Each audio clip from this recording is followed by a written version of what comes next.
27 तारीख का वीडियो तो मोनू मानेसर के नाम के एक बदमाश का था।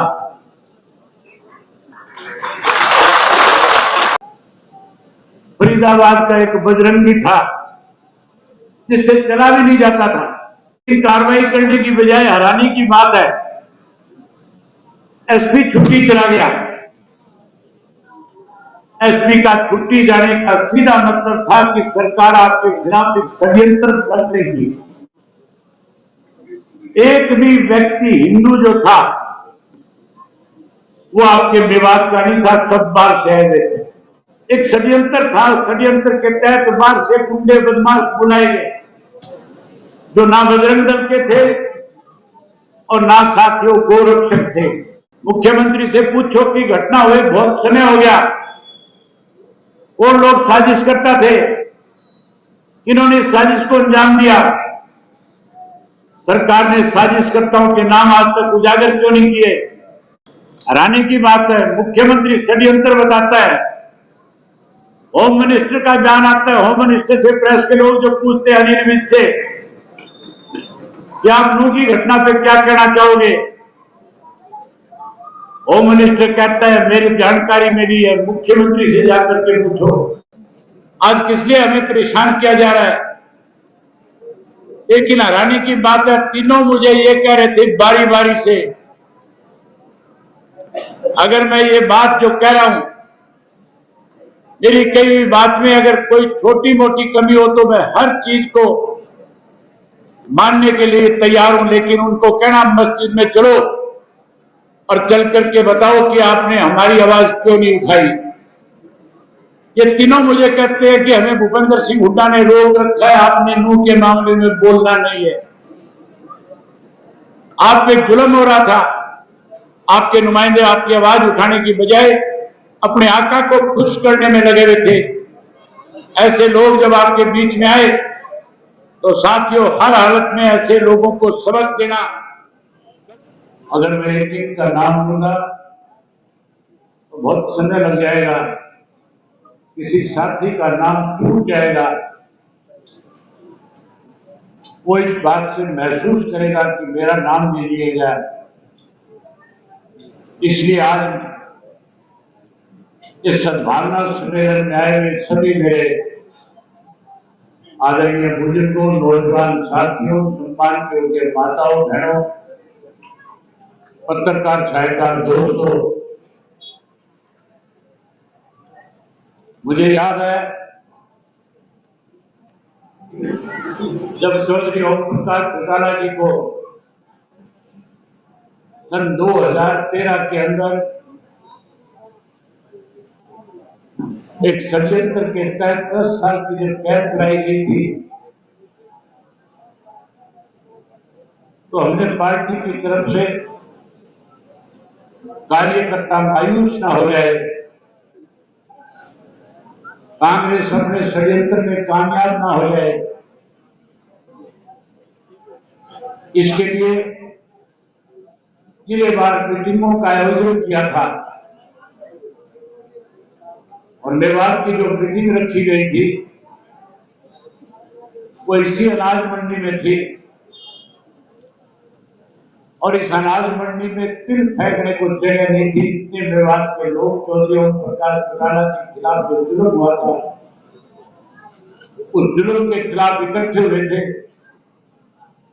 और आप सबने एक भरोसा किया था उस वक्त में कि हम इस जुल्म का बदला लेकर के रहेंगे। और विधानसभा के चुनाव में आपने उस कांग्रेस पार्टी को सत्ता से पार करके चौधरी ओम प्रकाश चौटाला के खिलाफ किए गए जुल्म का बदला लेने का काम किया था।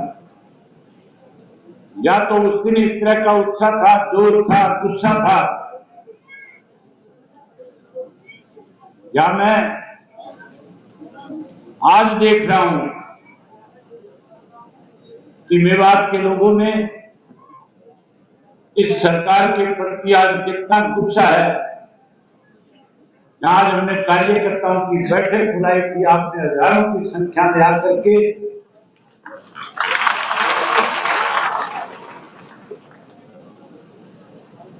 आज हजारों की संख्या में इकट्ठे होकर के साबित कर दिया इस जुर्म का बदला 2024 के चुनाव में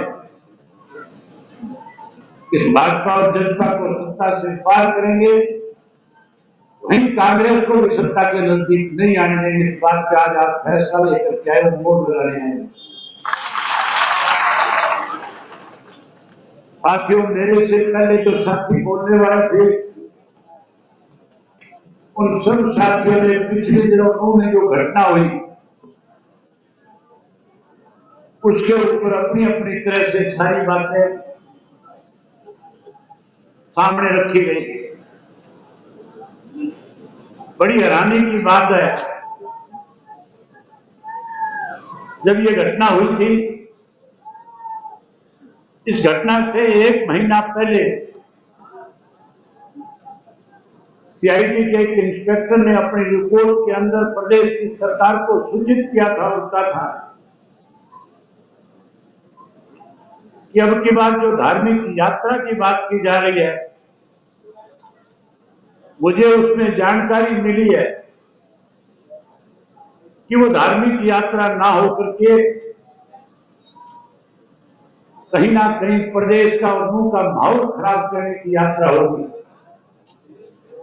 इसलिए समय रहते इसके ऊपर सरकार को ध्यान देना चाहिए। उस इंस्पेक्टर की रिपोर्ट को रद्दी की टोकरी में डाल दिया गया और उसके बाद 27 तारीख को एक वीडियो जारी कर दिया गया और 27 तारीख का जो वीडियो था, उस वीडियो में इस किस्म की भाषा कही गई थी कि हर नागरिक, जिस किसी ने भी उसको सुना, जिस किसी ने उसको देखा, उसने उसी वक्त ये जान लिया था कि अब की बार कुछ ना कुछ गलत होने वाला है। 28 को फिर एक वीडियो जारी कर दिया गया। 27 तारीख का वीडियो तो मोनू मानेसर के नाम के एक बदमाश का था। वो भी आपके नूह के इलाके का नहीं था, फरीदाबाद का एक बजरंगी था जिससे चला भी नहीं जाता था। उसने आकर के एक वीडियो जारी किया, कपड़े निकाल करके उसने भी भद्दी भाषा का प्रयोग किया। जब वीडियो आम लोगों ने देखा, लोगों में और ज्यादा उसके प्रति नफरत हुई, गुस्सा हुआ। सरकार की जिम्मेवारी बनती थी कि समय लेते उन लोगों पे एक्शन लेते, और मेवात के लोगों में सरकार की यह जिम्मेवारी थी कि मेवात के लोगों में विश्वास पैदा करते, हम किसी भी कीमत पे इस तरह की चीजों को बर्दाश्त नहीं करेंगे, हम इनके खिलाफ सख्त कार्रवाई करेंगे। लेकिन कार्रवाई करने की बजाय हैरानी की बात है, एसपी छुट्टी चला गया। एसपी का छुट्टी जाने का सीधा मतलब था कि सरकार आपके खिलाफ एक षड्यंत्र कर रही थी। सरकार यहां का माहौल खराब करना चाह रही थी। सरकार ने सोच समझ करके यह षड्यंत्र रचा। जब मेवात के हालात खराब हो गए, मेवात में जब विवाद हो गया, झगड़े हो गए, बड़ी हैरानी की बात थी, जो मुझे जानकारी मिली, जो मैंने पता लगाया, ये पत्रकार साथी बैठे हैं, एक भी व्यक्ति हिंदू जो था वो आपके मेवात का नहीं था, सब बार शहर में थे। यहां का लोकल एक भी व्यक्ति नहीं चाहता था कि हमारा भाईचारा खराब हो, इसलिए नहीं चाहता था कि आपका और उनका एक रिश्ता है। ये यात्रा पहले भी निकलती थी। जब यात्रा किसी गांव से गुजरती थी, रात का समय हो जाता था, मेवात के लोग अपने घर का दरवाजा खुला रखते थे, यात्रियों के लिए खाना परोसते थे, यात्रियों को ठहरने और ठहराने के लिए जगह देते थे, सुबह सम्मान के साथ यात्रा को विदा करने का काम करते थे। लेकिन अब की बार एक षड्यंत्र था। षड्यंत्र के तहत बाहर से गुंडे बदमाश बुलाए गए, जो ना बजरंग दल के थे, और ना साथियों गोरक्षक थे। गोरक्षक लोग हम हैं सबसे बड़े। गोरक्षक तो वो है, किसान है, जो खेती भी करता है, घर में गऊ को भी पालने का काम करता है, गऊ को माता का सम्मान देता है। ये वो लोग थे जिनके घरों में गाय नहीं है, जो केवल षड्यंत्र करना जानते हैं, जो केवल जात पात धर्म मजहब की राजनीति करके लोगों में आपस में मतभेद पैदा करना चाहते हैं।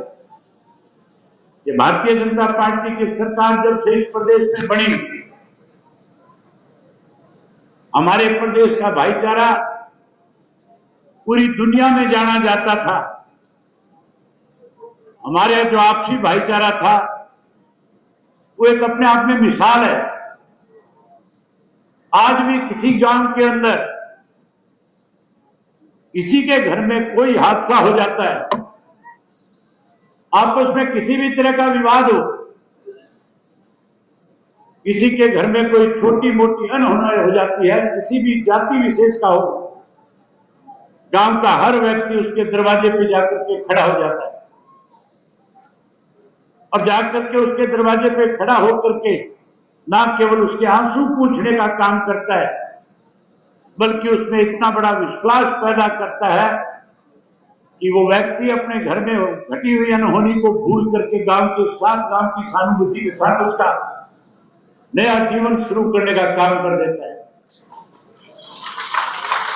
इस भाजपा ने हमारे भाईचारे को तोड़ने की कोशिश करी। बड़ी हैरानी की बात है साथियों, मुख्यमंत्री से जाके प्रेस के लोगों ने पूछा, मुख्यमंत्री फिर आपके यहां कल आ रहा है। मैं प्रेस के साथियों से कहूंगा कि उस मुख्यमंत्री से जवाब जरूर आप सवाल करना और पूछना कि आपका अपना बयान था, आपने सभा में यह बात कही थी कि एक षड्यंत्र के तहत मेवात के अंदर इस तरह की घटना को अंजाम दिया गया है। मुख्यमंत्री से पूछो कि घटना हुए बहुत समय हो गया, कौन लोग साजिश करता थे, इन्होंने इस साजिश को अंजाम दिया। सरकार ने साजिशकर्ताओं के नाम आज तक उजागर क्यों नहीं किए? सरकार ने साजिशकर्ताओं के खिलाफ आज तक कार्रवाई क्यों नहीं करी? बजाय साजिश रचने वालों के खिलाफ कार्रवाई करने के आम नागरिकों को आज भी परेशान किया जा रहा है। आज भी उनको घरों से उठा करके उनके साथ बदतमीजियां की जाती है। बड़ी हैरानी की बात है, मुझे आज भी इस बात की जानकारी मिली है कि बहुत सारे नौजवानों के घरों में बच्चों के मां बाप के पास जाते हैं और ये कहते हैं कि ये अन्य में इनके नाम दर्ज हैं। अन्य के नाम के ऊपर उन्हें उठा करके प्रताड़ित किया जाता है, परेशान किया जाता है, पैसे लेकर के छोड़ दिया जाता है। आज कुछ अधिकारी इसकी आड़ के अंदर लोगों को परेशान करके उनसे पैसे भी ऐंठने का काम कर रही है। मैं उन अधिकारियों को इस बात की चेतावनी देता हूं, आप लोगों के माध्यम से, प्रेस के माध्यम से उन तक संदेश देना चाहता हूं, इस तरह की जो हरकत है उससे बाज आए। समय बदलता रहता है, राज भी बदलते रहे हैं। राजाओं के राज चले गए, बड़े बड़े लोगों की सत्ता इस प्रदेश से, इस देश से चली गई। फिर सत्ता का परिवर्तन होगा, लेकिन हमारे किसी भी व्यक्ति को नाजायज किसी भी तरह से किसी ने तंग किया, समय बदलने के बाद हर हालत में उन लोगों को सख्त कार्रवाई का सामना करना पड़ेगा। उन लोगों को हैरानी की बात है, मुख्यमंत्री षड्यंत्र बताता है, होम मिनिस्टर का बयान आता है, होम मिनिस्टर से प्रेस के लोग जो पूछते हैं अनिल विज से कि आप नूह की घटना पे क्या कहना चाहोगे, होम मिनिस्टर कहता है मेरी जानकारी मिली है, मुख्यमंत्री से जाकर के पूछो। अगर प्रदेश के मुख्यमंत्री को प्रदेश के होम मिनिस्टर को जानकारी नहीं थी तो अगर किस लिए मुख्य होम मिनिस्टर के पद पे बैठे हो आपको रिजाइन दे देना चाहिए, छोड़ देना चाहिए। डिप्टी चीफ मिनिस्टर का उससे अगले दिन जान आता है, वो कहता है मुझे तो सुबह से ही जानकारी थी। इसका मतलब ये सारे के सारे लोग इस षड्यंत्र में शामिल थे, मिले हुए थे। ये जानबूझ करके ना केवल लू का माहौल खराब करना चाहते थे, मेवात का माहौल खराब करना चाहते थे, बल्कि हरियाणा प्रदेश के अंदर इस तरह का हालात पैदा करना चाहते थे कि हरियाणा भी आपसी भाईचारा खत्म हो, लोगों में विवाद खड़ा हो जाए। हिंदू और मुसलमान के नाम पे हमारे प्रदेश को बांटने का प्रयास था। बधाई देता हूं मेवात के लोगों को कि जिन्होंने इतना सब कुछ होने के बाद सारी चीजों को बर्दाश्त करके और फिर से सद्भावना के साथ आपसी भाईचारे को मजबूत करने का काम आपने किया। आपसे उम्मीद करूंगा ये सरकार फिर इस तरह के षड्यंत्र करेगी, लेकिन आप इनकी साजिशों का शिकार ना होकर के आपसी भाईचारे को मजबूत बनाने में बड़ी भूमिका निभाने का काम करोगे। आप वो लोग हैं, जब देश का बंटवारा हो रहा था, नहीं आपको भी परेशान किया जा रहा था, लेकिन देश के राष्ट्रपिता महात्मा गांधी जी ने जब आपके बीच में आकर के आपसे आग्रह किया और कहा कि हमारी गारंटी है, हम आपको सुरक्षा देने का काम करेंगे, आप मेवात छोड़ करके ना जाएं, आप यहीं रहें, हमारी जिम्मेवारी होगी, हम आपको हर तरह की सुरक्षा देने का काम करेंगे। आप लोगों ने उनकी बात पे फूल चढ़ाया और उसके बाद आजादी से पहले और आजादी के बाद कभी भी इस मेवात के अंदर चाहे देश में किसी किस्म के हालात रहे हों, लेकिन आपने अपने यहां माहौल को खराब नहीं होने दिया। आपने हमेशा भाईचारा बना करके रखा। आप निश्चिंत रहो कि हरियाणा प्रदेश चौधरी देवीलाल का लगाया हुआ पौधा है और चौधरी देवीलाल ने हमेशा गरीब की, मजदूर की, छोटे की, कमजोर की हिफाजत के लिए लड़ाई लड़ी। जब कभी भी किसान पे सरकार की तरफ से अत्याचार हुआ, चौधरी देवीलाल उसके साथ जाकर के खड़ा हो गया। गरीब के साथ हुई तो गरीब के साथ खड़े हुए।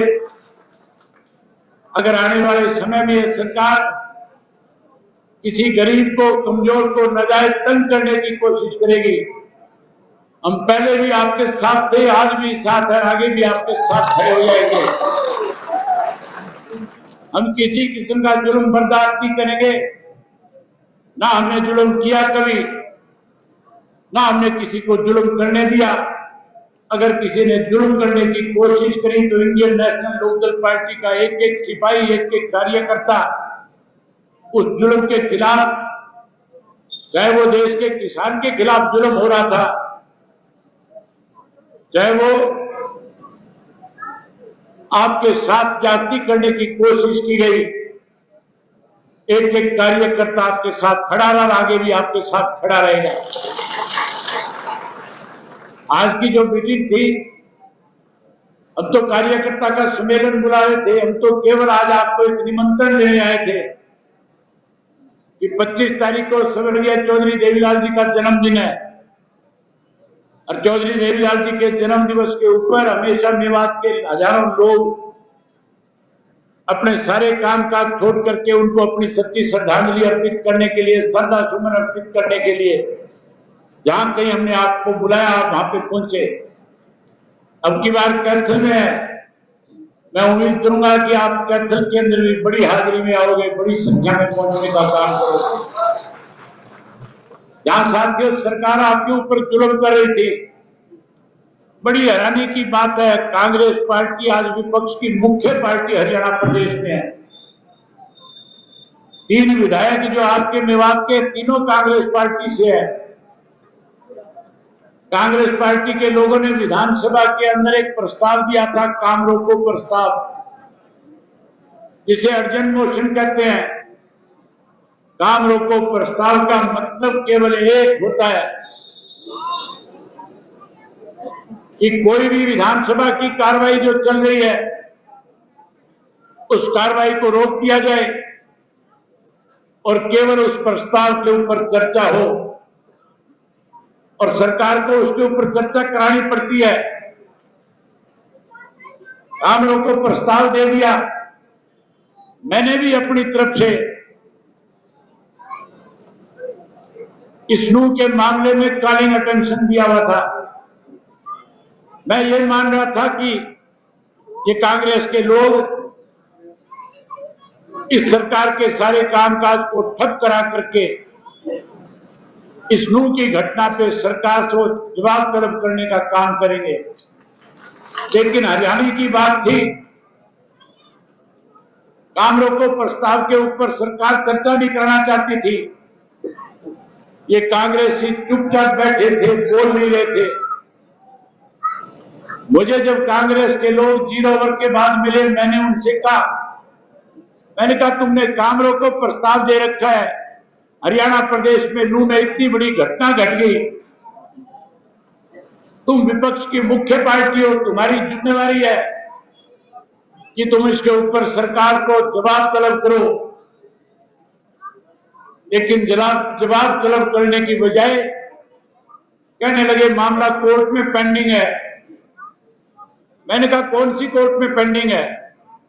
सरकार बचना चाहती है, आप इस सरकार को बचाना चाहते हो। ये आपके तीनों विधायक हैं, आपको कोई सा भी इनमें से मिल जाए पूछ लेना। मैंने इन तीनों एमएलए को बारी बारी से ये बात कही थी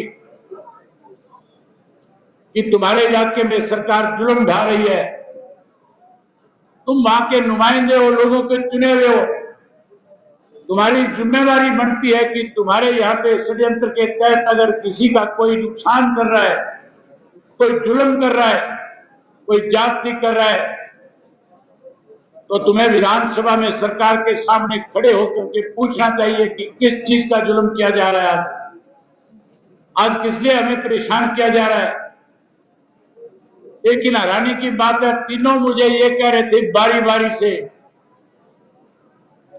अगर मैं ये बात जो कह रहा हूं, मेरी कई भी बात में अगर कोई छोटी मोटी कमी हो तो मैं हर चीज को मानने के लिए तैयार हूं, लेकिन उनको कहना मस्जिद में चलो और चल करके बताओ कि आपने हमारी आवाज क्यों नहीं उठाई।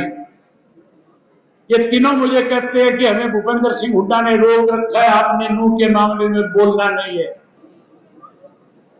आप पे जुल्म हो रहा था, आपके नुमाइंदे आपकी आवाज उठाने की बजाय अपने आका को खुश करने में लगे हुए थे। ऐसे लोग जब आपके बीच में आए तो साथियों, हर हालत में ऐसे लोगों को सबक देना, गलती से दोबारा ऐसे लोगों को फिर से मुंह मत लगा लेना, ताकि आने वाले समय में आपको फिर दिक्कत और कठिनाइयों का सामना करना पड़े। मैं उम्मीद करूंगा कि आप जितनी बड़ी संख्या में यहां पे मौजूद हैं, हर व्यक्ति अपने साथ आने वाली 25 तारीख को चौधरी देवीलाल जी के जन्म दिवस पे कैथल के अंदर एक एक व्यक्ति 10-10 साथियों को साथ लेकर के वहां पहुंचने का काम करेगा। जहां जिसको जो साधन चाहिएगा, माताओं और बहनों से कह रहा हूं कि आज आप बहुत बड़ी संख्या में आई हो, आगे और बड़ी संख्या में आना। जब बड़ी संख्या में आओगी, जो साधन आपको चाहिए पार्टी की तरफ से आपको मुहैया करा दिए जाएंगे। आपको भी जो साधन चाहिए, साधनों की कमी नहीं आने देंगे। लेकिन साथियों, बड़ी संख्या में आकर के हरियाणा में परिवर्तन पे मोहर लगाने का काम करना। मैं बधाई देता हूं आपको कि मैंने जब परिवर्तन यात्रा शुरू करी थी मेवात के सिंगार गांव से, सबसे ज्यादा हौसला उस यात्रा को आपसे मिला था। आपने सबसे बड़ी ताकत दी थी और आपकी दी हुई ताकत के बलबूते पे 4000 किलोमीटर की यात्रा पूरी करके आज फिर आपके बीच में आया हूं। और फिर से नए सिरे से 25 सितंबर के बाद फिर इस यात्रा को जारी रखूंगा, शुरू रखूंगा, इसी को आगे बढ़ाऊंगा और फिर मेवात के एक एक गांव में आकर के आपके बीच में बैठ करके आपसे बातचीत करूंगा, आपकी समस्याओं को सुनूंगा।